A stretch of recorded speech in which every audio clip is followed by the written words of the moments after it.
په زنانو باندې د ټول لړومبې حق چې دی زوجها هغه د خاوند دی.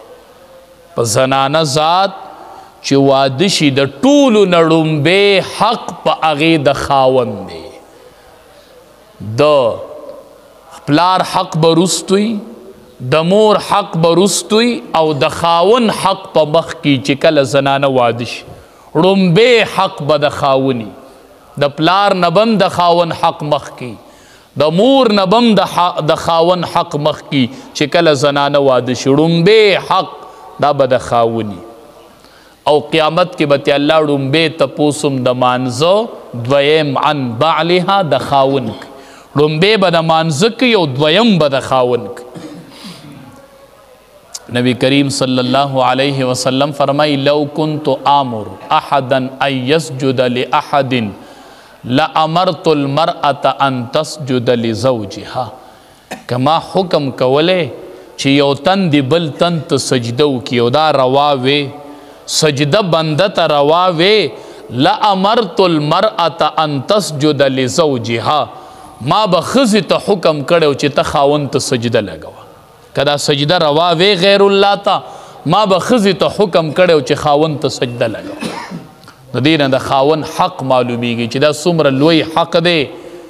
د ښځې باندې د خاوند څومره حق دی. د پلار نه حق مقدم، د مور نه حق مقدم، د خاوند مطالبه به پوره کوي. د خاوند حق د پلار نه مخ، ما ته مې مور دا خبره کړې ده، ما ته مې پلار دا خبره کړې، نه پتا د خاوند حق مقدم دی. دا د خاون حق پتا مقدم دی. نو دا به د مور خبره منی او د خاون به نه منی، د پلار به منی او د خاون به نه منی، نه د خاون حق په مقدم دی.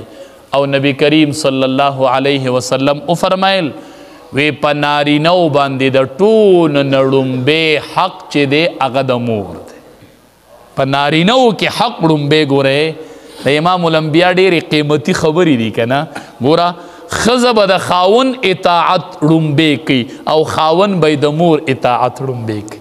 نو که دا کور روان شو نو ماله جرم راکه نو ښځه څه کوي؟ ښځه د خپلې مور تابعداري کوي او خاون د ښځې تابعداري کوي. نو دا کور به سم شي. امام الانبیا وایي ښځې باندې لړومبې حق د خاون دی. د پلار او د مور نه د ښځې د خاون حق مخکې دی او په خاون باندې لړومبې حق د مور دی. که د مور او د ښځې ټکراو راغی دی به خبره د مور مني او د ښځې به نه مني. مقدم حق چې دی هغه د مور دی، د مور.